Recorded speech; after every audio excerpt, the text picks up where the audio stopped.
Yep, here it is. All right, we are live. Welcome to another episode of Roasting Marshmallows. My name is Rolf Zuid and I'm your host.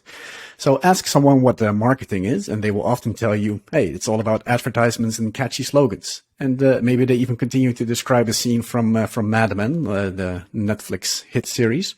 The truth is, though, the internet has changed how people look at the impact of interruption type marketing, like, for example, advertisements or, getting a phone call from a salesman. When we receive anything that looks plain old traditional marketing, we throw it out before we even read it. And, I have to admit this goes for me as well. I've installed an ad blocker on my computer and I have a sticker on my mailbox that lets the mailman know to not put in any flyers.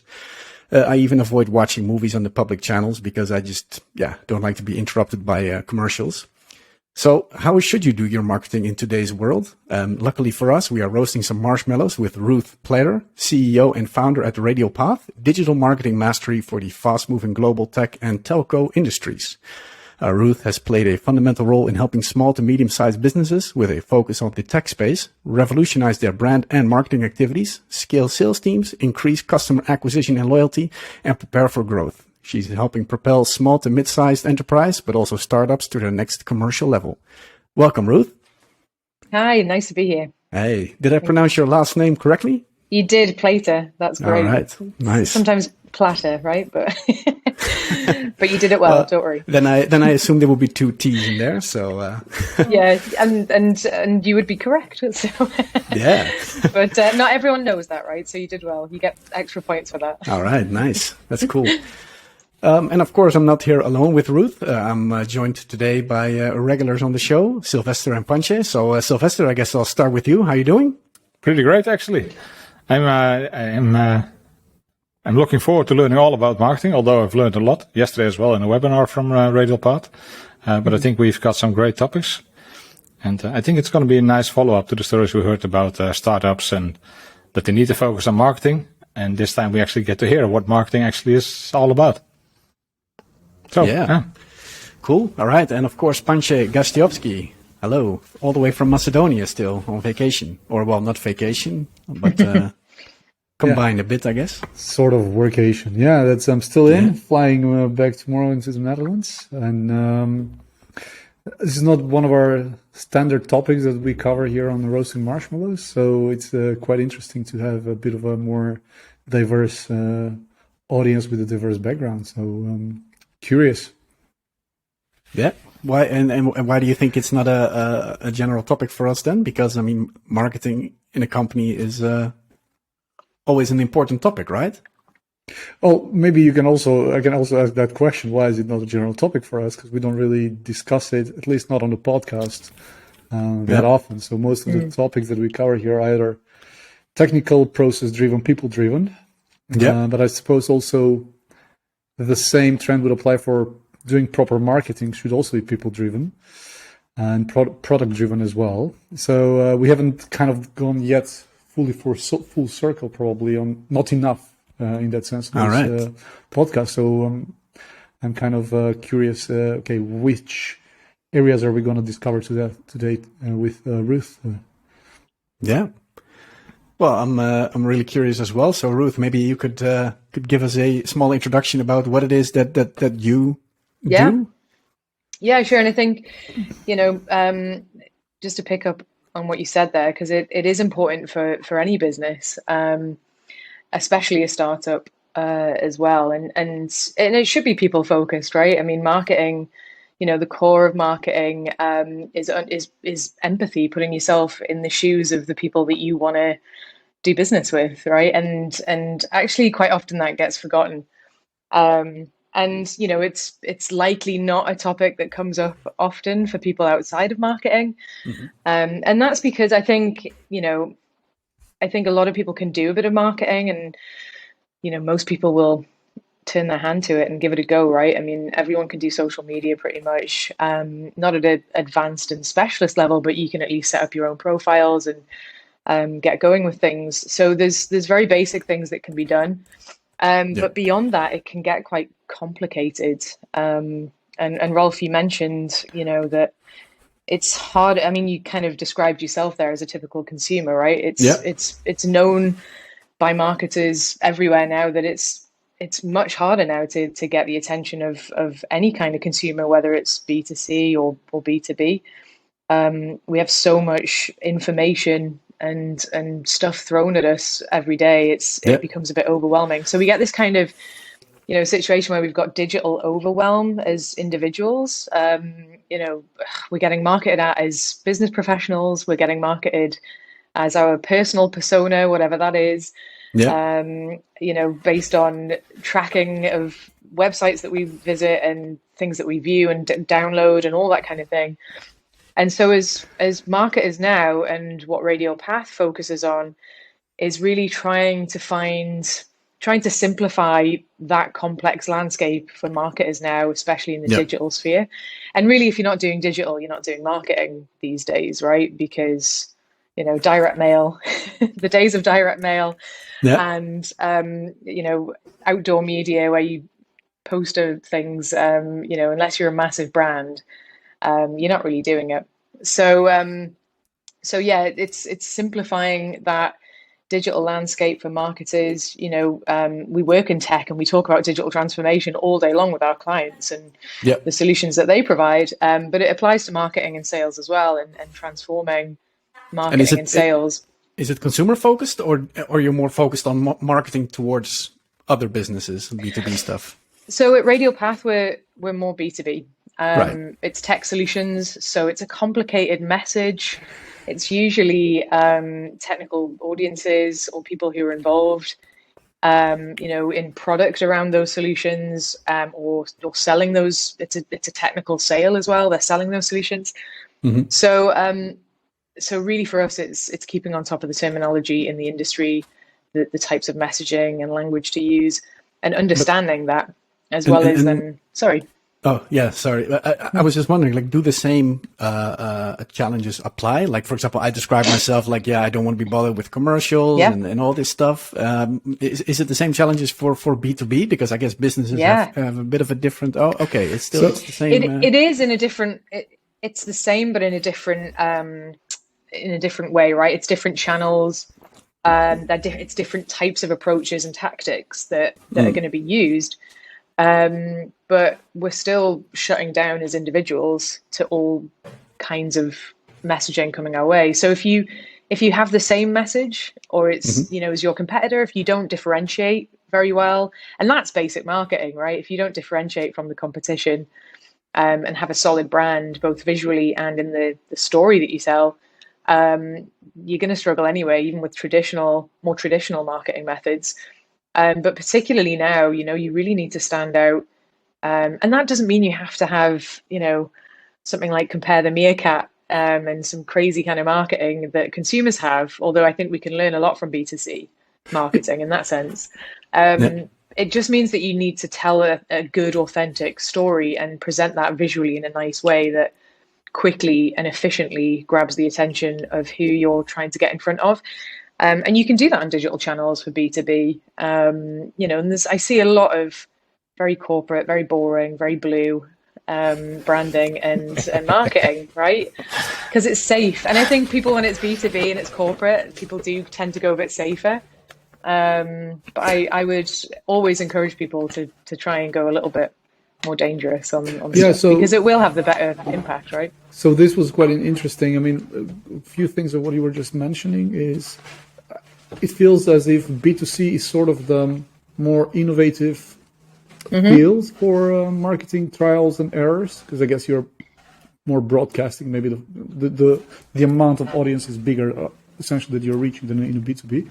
But wouldn't essentially exactly the same mechanisms work? Because essentially you're selling not to companies, you're selling to people, even in B2B domain.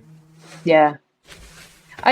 So some of the channels will work in a similar way. But for example, if you're a B2C clothing brand and you have a very specific type of buyer, maybe it's kind of like very on trend, but very affordable clothing, then one of the tactics that you're probably going to use is finding influencers on Instagram to promote your brand, right?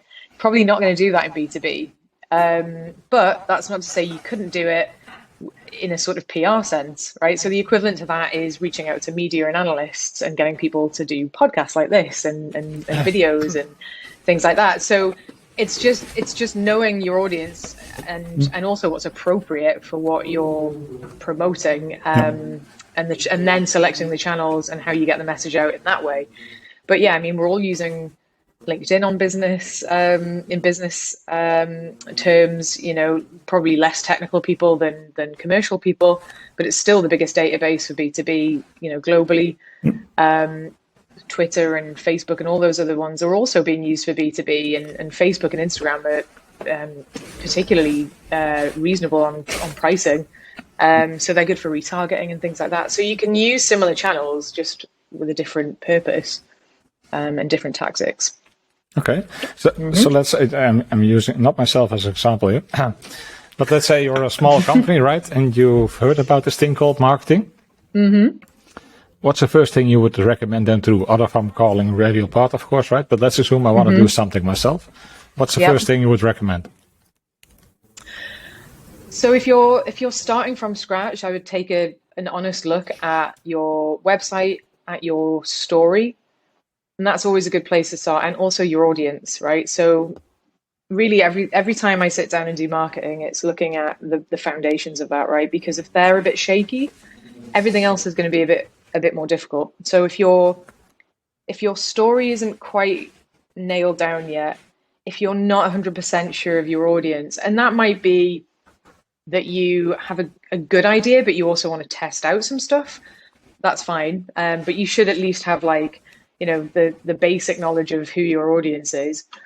And then it would be empathizing. I always keep telling people, empathize, right? Make sure that you think about the day-to-day challenges that those target personas have, not the companies, because quite often in B2B, people think about the companies and the company challenges, but you're talking to individuals at the end of the day. Mm-hmm. So, what are their biggest challenges day to day?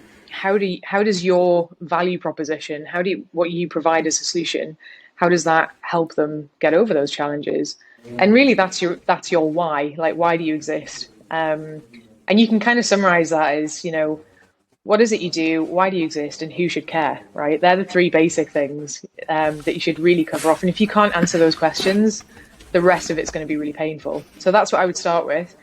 And the website, right? The website is your shop window. If it looks and feels good, and it doesn't have to be a very expensive, big corporate website, but it should have your story and it should have something professional looking, right? And you should start looking at how you set that up to generate leads, really, because if you want to start filling a pipeline of business, you need to have these kind of different channels for leads. And a lot of it, most paths come back to your website or some landing pages that connect to your website. So we want to make sure that that's kind of all, there's a good user journey in there, and it's got a good conversion design in there. So things are going to convert well once people are on the website. Because the problem with having a website that's not quite where it should be, or it doesn't convert very well because it's a bit of a clunky journey for someone. If you then go and pay for lots of advertising online, and then people are landing on your website, or you do lots of investment and time and effort into blogs and content like this, and SEO, and driving all that traffic to your website, it's a bit like opening a restaurant and the service being terrible. You've spent all that time, it's like you've spent all that time getting people there, and then they just leave because they can't find what they're looking for. And people are so impatient. I mean, you have seconds really to grab them, pull them in, and hopefully get them to stay on the site long enough to then click a button and say, I would like to download something, or, the golden goose on that one is getting them to book a meeting. So, so those are the foundations, and then everything else after that is the complicated bit. The complicated bit, because I'm not a marketeer, right? So it's for me it's already a bit hard to really describe, for example, like if you're a service-oriented business, for example, like to describe what it is that you're selling, what is your story? Because like if you're producing some physical item, then I can at least exactly describe it, what it is and what it could do for you. Yeah. But if you have services and you say like, well, we help companies excel, for example, I don't know, right? I mean, that's a bit of a weak, of course, a proposition. Yep. So for me, that would already be like the hard part right from the get-go. So if you don't have the luxury of hiring great copywriters, like this is what I'm hearing from you, right? If you don't have the luxury of hiring copywriters, or it's a second language and you just can't quite grasp the language to articulate what you want to say, the best advice I always give is try and simplify it and try not to be too clever. What is your personality? Who is the company? What's the culture of the company? And I think you guys get it really well with roasting marshmallows, right? That's actually kind of core culture of what you guys do. And it's very authentic. It's very genuine. That's the stuff that people really enjoy because they don't feel like they're being tricked into something or fed some marketing fluff. And, you can use all sorts of words to describe what you do.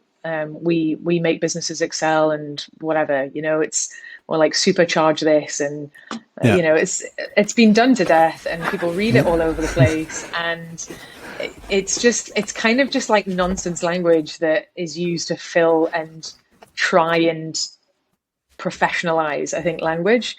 And we've done it, we've done it at Radial Path when we first started and we weren't really sure who we were or what we were good at. And, as you grow as a business, you start to understand your strengths and weaknesses a lot more.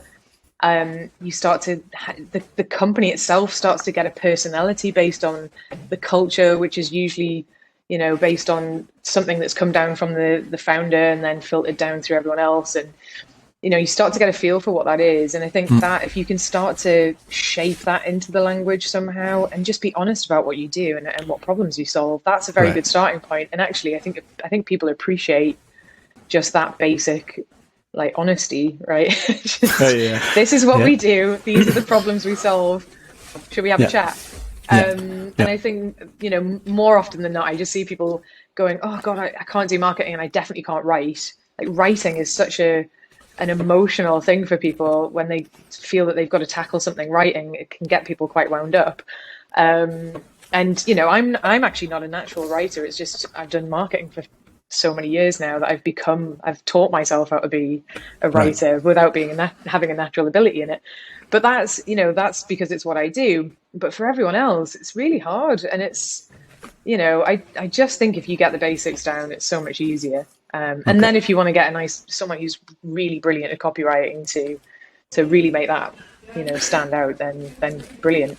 So to kind of iterate on this idea, because you started discussing, let's say, can we use a startup as an example maybe to amplify this? And startups are generally, let's say in our domain where you operate in the tech and telco industries, are driven by tech people who are mostly focused on product development. Yeah. So how do you prioritize? At which point do you start involving marketing, and how do you define where do you put your resources into? Because we have examples of cases where people have been over-engineering a product for a very, very long time, and then maybe the sweet spot for when that product was supposed to be launched or put in the market is past, or sometimes maybe too early. And we also have examples, extreme examples, where there was marketing, borderline scheming being done while there was no actual product in place. So now those are both really sort of extremes that I'm using, but it's the Narnia sort of world at that point. But it's difficult to pinpoint like how much product development should go in and how much marketing is. Is there some go-to like some secret formula? Right, like how would you approach that? How would you define that path? It's really hard, and I don't think there is a secret formula. I think it's I know what you mean. You've got this like product roadmaps, right? And they I don't know what you guys have more experience with product roadmaps. When is it good enough, right? Yeah, right. And in my experience, product roadmaps are great at the beginning, and it's like any project plan. 2 months in, people are like, "There's no way we're going to hit this timeline," and that is difficult as a business to juggle, because you've probably got running alongside each other, like the product roadmap and what's being developed, and then we need a sales and marketing plan that needs to start ramping up so that once it's ready, we've got sales opportunities and people who are interested. And I find in tech solutions, during that product development stage, there is like a point at which you've got like an MVP that you can go out with. You can even start doing cool initiatives with partners or beta testers prior to actually being ready. And that's kind of a soft landing, right? You can kind of get away with things not being quite right because you've put that label on of like, we're not quite ready yet. Do you want to come and try it out? Please forgive us if things are a bit crap on the left over here because, this is not our final product. So it kind of gives you that a little bit of forgiveness, right? But also great feedback. If you can start getting those testers on board, you've got partners who are starting to see how they can build their go-to-markets with anything integrated. If you have strategic partners, and actually the marketing you can do through strategic partnerships like that is usually quite vast as well. So and in tech, it's always an important side to marketing, having those partnerships, because you can do press releases and lots of joint promotion. You can do lots of content together, amplify each other's marketing, especially if you've got a partner who's much bigger than you. Like if you manage to, as a small startup tech company, if you manage to do some kind of partnership agreement with a big tech company and they're going to push that out and promote it, then that's like gold, Yeah. So these are all the things that you can do prior to launch, or just on the verge of launch. And then, again, I don't think it is that thing of like launching tech, getting the feedback and having that constant reiteration of things and building on features, but then also using that as a product roadmap for marketing in terms of what's coming next. What's the next feature that's going to be built out? Did we listen to the community? Yes, we did listen to you, and this is what we're doing next. And keeping people updated on that. And most people are quite tech. Is that also yeah? Is that also a marketing thing though? Like, okay, we've launched the product and we're collecting all these metrics. Maybe we're collecting feedback, and we need to crunch all these numbers to come up with a plan for the future. Like it's almost some data analytics from the sound of it. And that sounds pretty dusty and boring because marketing, about flashy, cool ads and stuff. But I guess you have to have some statistical analysis as well.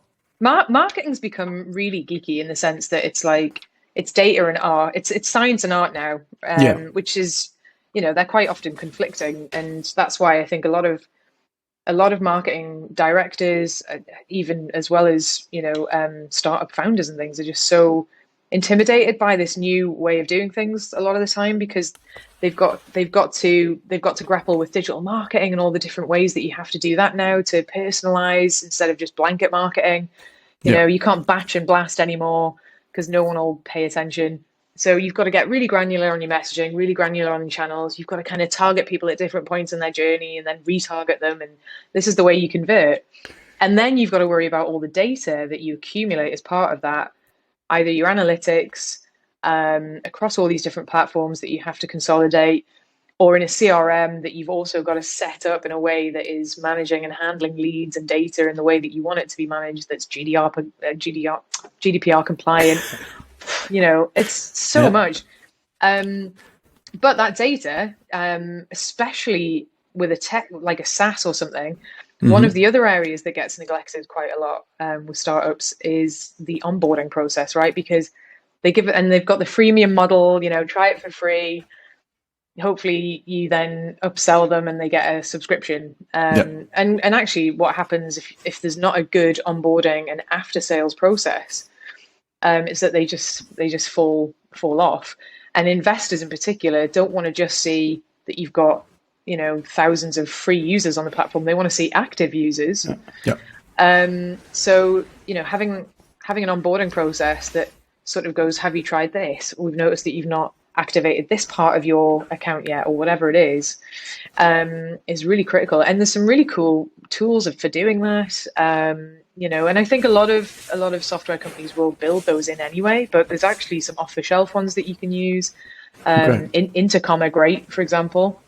I think they're one of the more expensive ones, but they do chatbots, but they also do onboarding abilities where you don't have to if you're just like a lone marketing person, and you don't want to have to bother the people building the product. It's just like a browser overlay that you can connect in with the tech, and set up some onboarding journeys for different personas. So, those kinds of tools are available just in the market at the moment. And we've tried Intercom, we tried HubSpot, we tried them all, right? But I think what we did was kind of like pick a tool and try to implement it and hope it helps us track more leads.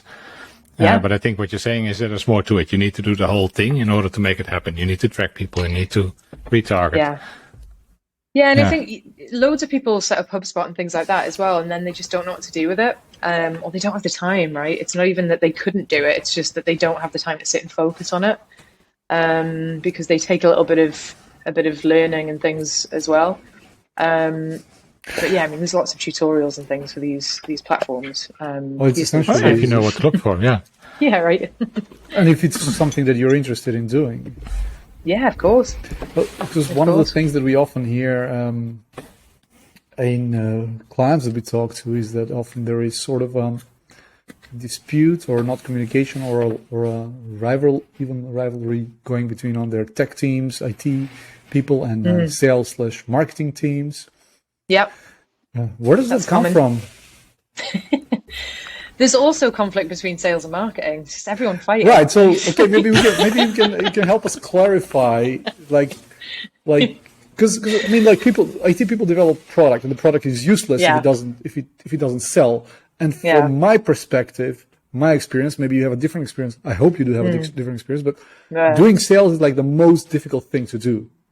Like sales is really, really, really, really difficult. And then to do successful sale, I mean, like you have to do so much stuff. And then I think either IT people or developers maybe don't see or don't appreciate that form, or maybe they see this is genuine, or maybe salespeople do all kinds of crazy promises out in the world that then all fall on the back of the IT people. And that definitely doesn't help. Do you know what I think it is, right? I think it comes down to I think it's sort of different people and stereotypes of different people that seems to be globally adopted, right? And I think salespeople are stereotyped as, they go out and they get drunk with clients and they smoke loads of cigarettes and they do all the deals, and they don't care about the product really. They're just all about money and their commission and all this kind of thing, What was it? Always be closing. Always be closing.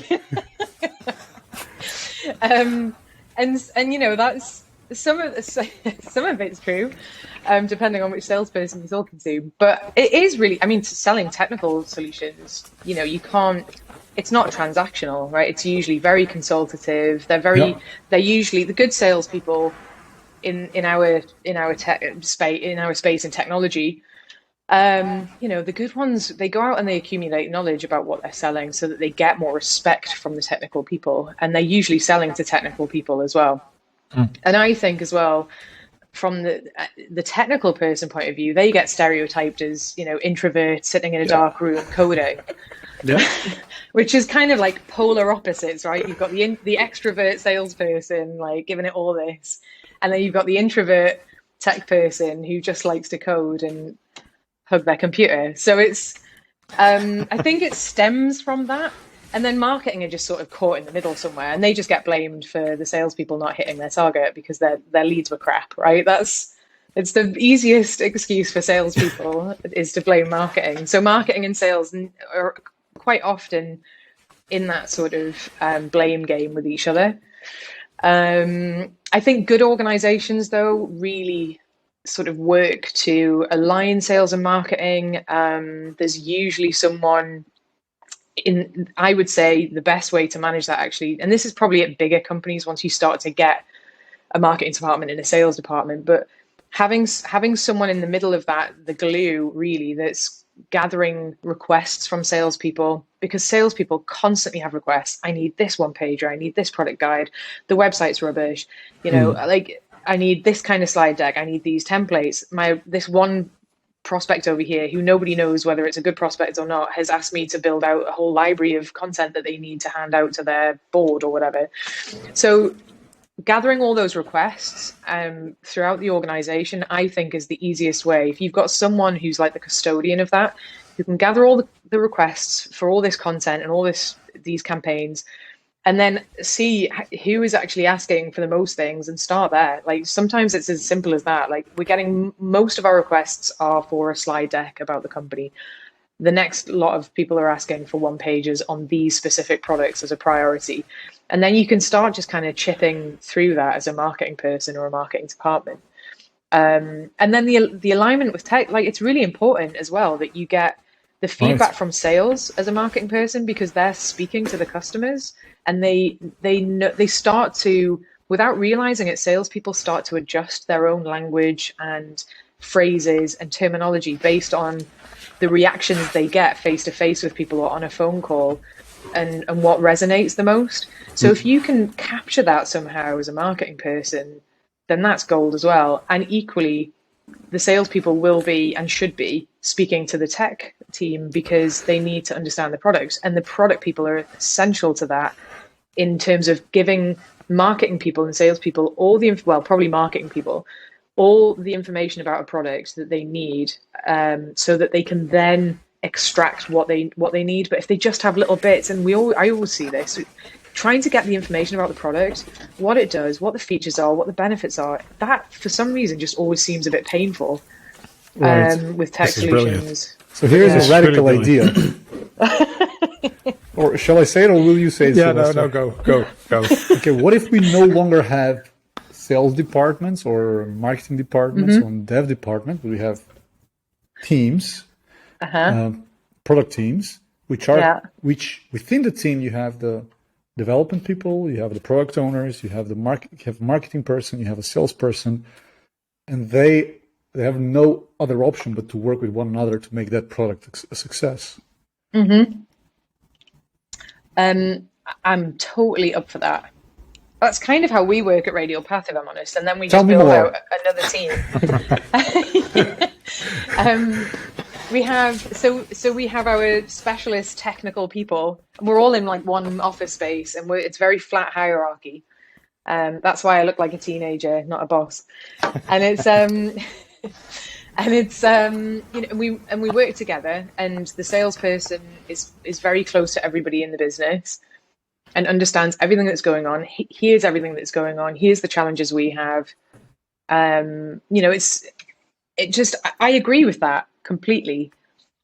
And what you could do, instead of scaling out departments per se in the traditional sense of sales, marketing, tech, you could then just replicate those teams. I'm not sure from a product perspective though, and you can probably answer that more than I can, if that then translates very well into like a software team with all the different people in a software team, your scrum master and things like that, and project manager, if that needs to be a unit in itself. But maybe they just get assigned, a sales guy and a marketing person, and that's how that works. We're still thinking about that one. We don't know the answer either. But the fact that people should work together, yeah, it's just a different structure, right? And I think at some point you need departments for accountability and people to manage, different levels of experience. And you need departments? Whether there's maybe not departments so much, but groups, teams. Teams, exactly. And hold the team accountable for their results, right? Whether it's sales or marketing, whatever, the team needs to work together to make it happen. Yeah, and I'm a big fan of accountability through your peers, right? And yes. And I think there's nothing more impactful than someone saying that they're disappointed in you. It's very parental. Won't you, if you were to include, oh, sorry, go ahead. Go on. I was just wondering, like, if you were to include, like, the marketeers, for example, on the teams, won't you get, like, huge discussions about, like, this UI needs to look better, just endless possibly. Discussion. You might get some of that, but I think some of that could be valuable as well in the product because, marketing people, they tend to be quite creative, or they have that empathetic side, and I guess the product person is that the person who needs to validate a solution in the market and make sure that like user experience and things like that is all up to scratch. But having marketing's input on that is not it's not always a bad idea, especially if they've then got to set up the front end campaigns that have to feed into that. It all needs to be consistent and make sense to the end user. And so why stop at the front end of the product, right? Why not continue it to the full branding experience that customer has? Yeah, and the other thing can also be said, of course, right? If you're saying, well, there's going to be discussion with marketing, of course, but if you don't have the people next to you, then you're going to have the discussion at a later time, right? As soon as you try to launch the product, then marketing will still have the discussion, but... Yeah, it's just barriers, or people don't bother. That's, especially with, I know it's not startups, but big, like global corporates, when they're in different time zones and language barriers, and, the teams are kind of... distributed, sometimes people just don't bother to have that call, and they just make those decisions themselves, and they're not necessarily the right ones. And I was wondering, right, because we've been talking about tech companies and marketing and all this stuff, but did you ever have a client approach you with a product that you thought, like, this is unmarketable, this is just horrible? What do you do in that case? When you just tell them, like, no, go look for someone else? It's very hard. I'm not gonna lie.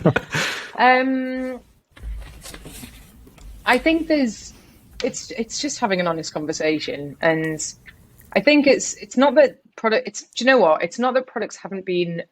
It's not that products that. Let me find the right words. Yeah. It's not that they've been unmarketable. It's just that in their current state, they perhaps weren't ready to be marketed. That's political. Yeah, I'm very diplomatic, but it's true.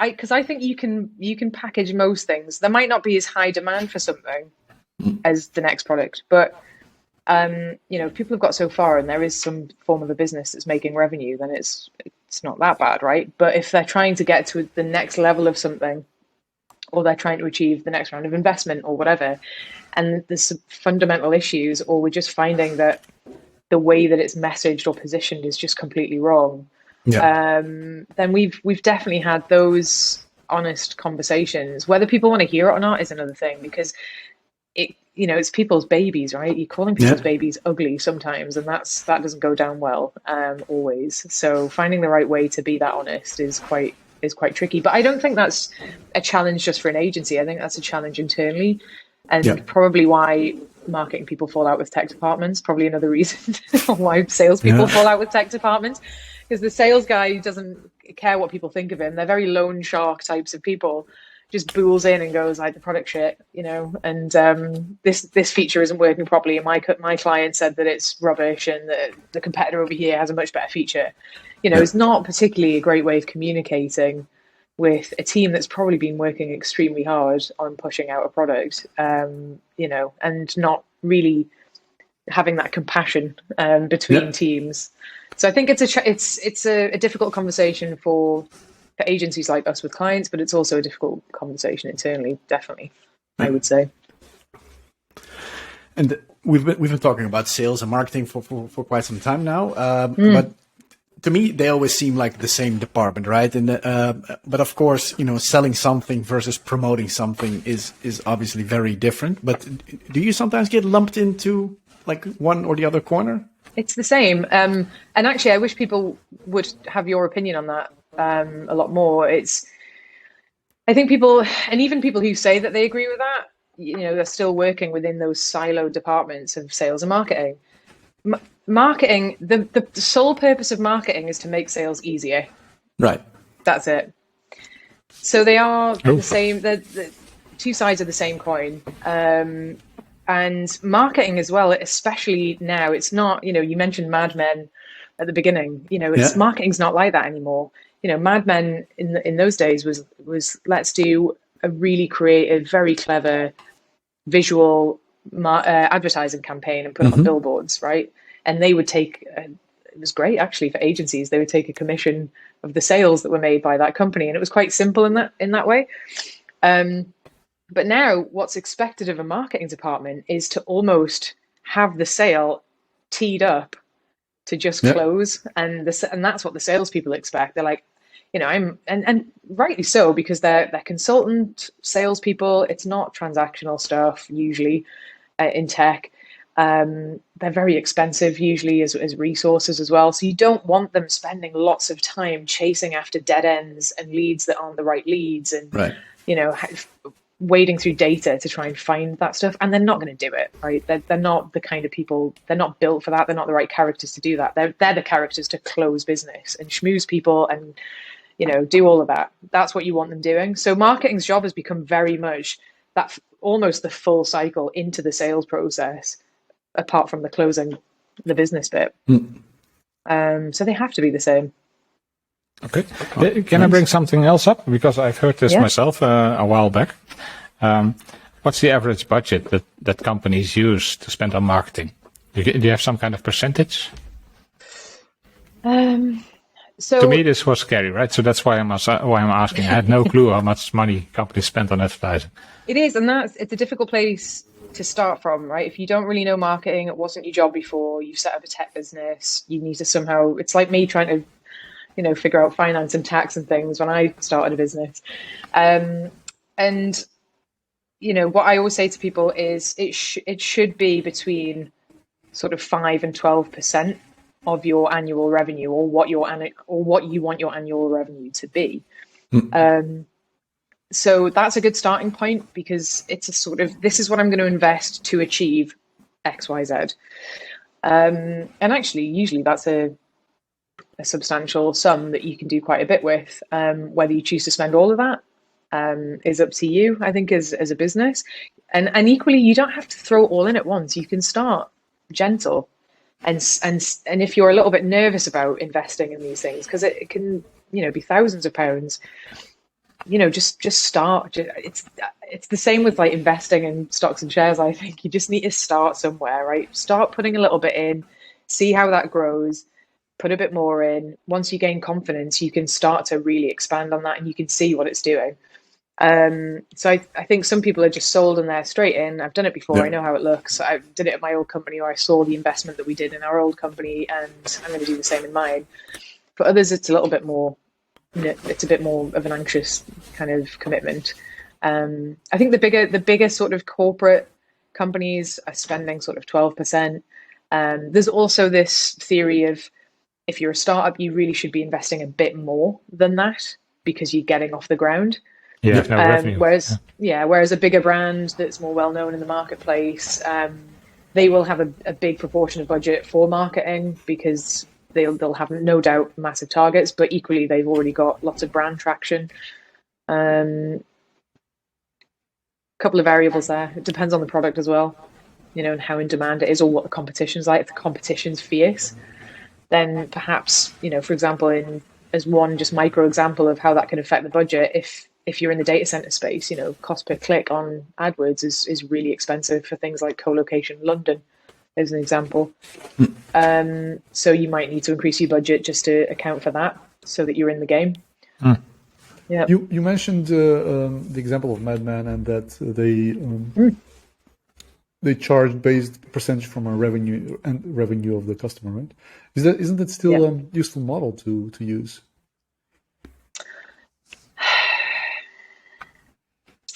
It would be.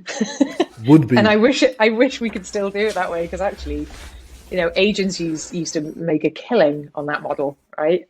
But I think in today's times, people don't want to give the full credit to just an agency, depending on what they're working on as well. And it's very difficult to like, most people would want to track and attribute their spend to the stuff that agency had done that directly led to sales. And that's where it gets quite difficult. You have to distinguish the efforts. Yeah. Exactly. It's that sort of, that spend attribution. Does that really deserve to go with the agency? I think people expect to be able to track that. And that can be, you can do it with leads and digital exactly quite well. Because it's relatively measurable, right? Then you can see how many of those leads convert in the end, and then that could be percentage of the revenue. It is a model, and you do get some agencies who do like commission only lead gen, but it's a massive risk for the agency, especially with startups. Obviously. Yeah, obviously. So they can invest a lot of time, and also if there's third-party costs involved, that can be quite expensive, and from a cash flow perspective that would also as well. say something about the faith that the agency has in the company And they're working that, in, right? Yeah, right. So I think there is definitely some instances where that makes sense, and you're almost an investor at that point. Exactly. Right? Yeah. Because you're saying, I'm going to give you free marketing. Yes. I'm expecting a really high return at the other end if this comes off. Essentially, we're facing the same model and the same questions also from customers coming to us. Instead of us charging, let's say, a fixed hour fee or a monthly fee. Yeah. That we go, okay, how do we provide? What is our skin in the game? And that's been also an interesting discussion for us. Essentially, you are providing similar services towards a successful company. So, what reaction do you get from people though? And because I'm assuming at that point you might say, well, we might do it if we have faith in this, but we would expect this high return because we're not getting paid up front. Exactly. Do you get a good reaction from that? Because I've not had a good experience. We had a discussion with a client because they initiated this discussion directly. Okay, we expect this and this return, and I was like, all right, then we want, I don't know, and we said everything extra that we generate based on what you plan to generate now and after our work, then we get like, I don't know, 30% of it, and it was like, I don't know.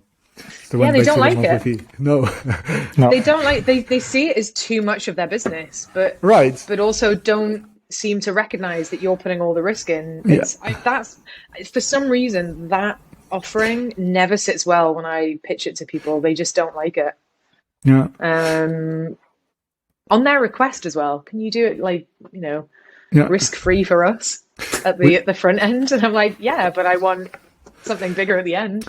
Yeah. Before, and then they're like, oh no. We don't have that much time before we wrap it up. I wanted to touch point on something like the ethics of marketing and what it has become with usage. Because in the past it was all broadcasting media, then it turned into one-on-one marketing was the trend. Now we see AI, big data analysis. Yeah, personalized ads. Yeah, personalized ads. So everything is being like super targeted.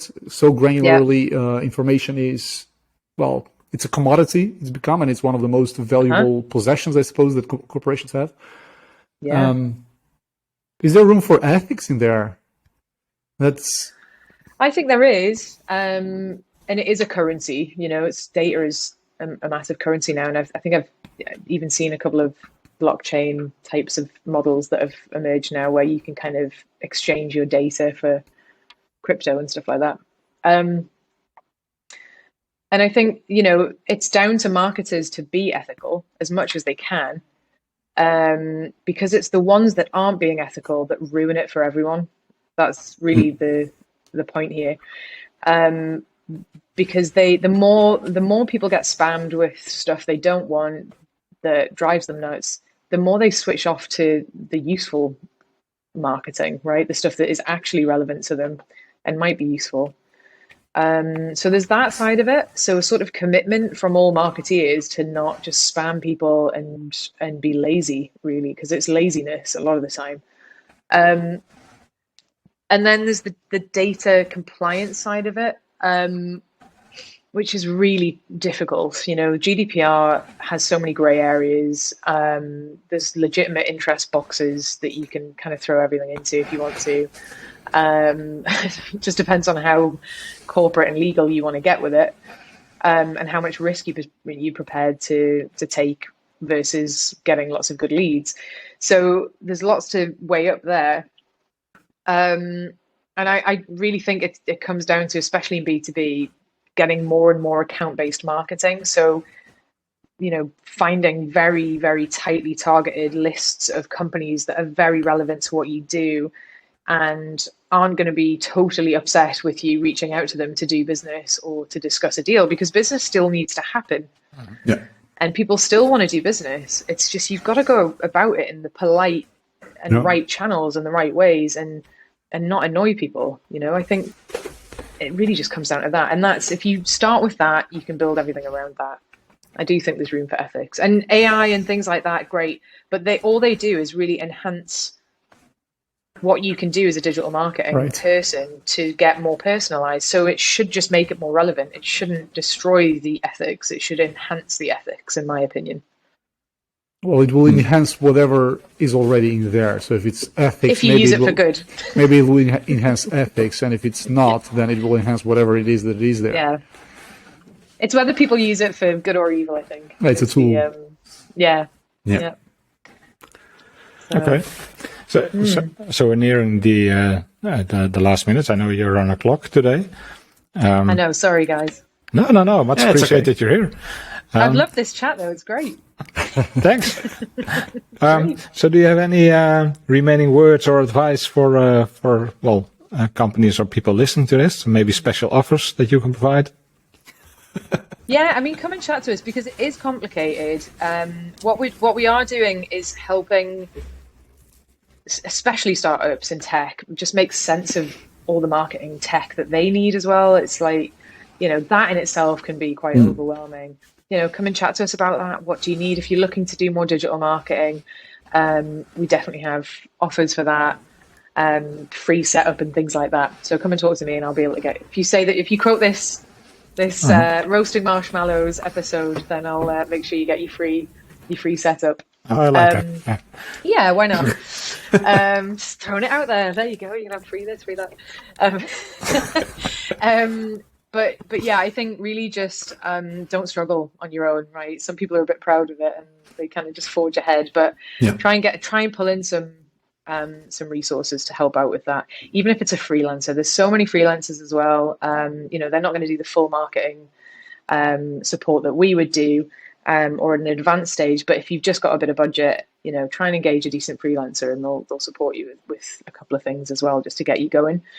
I think that's all I would say for now. All right. Yeah. Well, I've learned a lot, at least, about marketing and startups and all this stuff. I thought it was a pretty interesting talk. Yeah. So I really enjoyed it, guys. Thanks for inviting me on and listening to me talk for ages. So I can go on a bit. You could have interrupted me more for sure. That's okay. It was also interesting and informative for us. So thank you for being our guest. Yeah, no problem. Thank you very much. All right, speak to you soon, guys. All right. Well, if you need to leave, then leave. I'll do the closing words, and then should be okay. Yeah. Do you want me to keep it on? Well, you can hang up, and it should upload the stuff. All right, guys. I'll catch you soon then. Speak to you later. All right. Bye. All right, and I'll take this opportunity here to thank the listener for tuning in. So if you have any questions for us about marketing, or for Ruth about marketing, then feel free to drop us a message on info@forscouts.nl or podcast@forscouts.nl, I should say. Reach out on Twitter for twitter.com/forscouts, and we'll put in the links to Ruth's company for you to check it out. And the promotional code, don't forget that one. Yeah, man, some discount, always nice. All right. Thank you, guys, and see you next time. Bye-bye. Thanks so much for listening to this episode of Scoutcast, Roasting Marshmallows, with your host, Rolf Surd. For more great content and to stay up to date, visit forscouts.nl and on Twitter @forscouts. If you enjoyed today's episode, please leave a review and subscribe, and we'll catch you next time on Scoutcast, Roasting Marshmallows.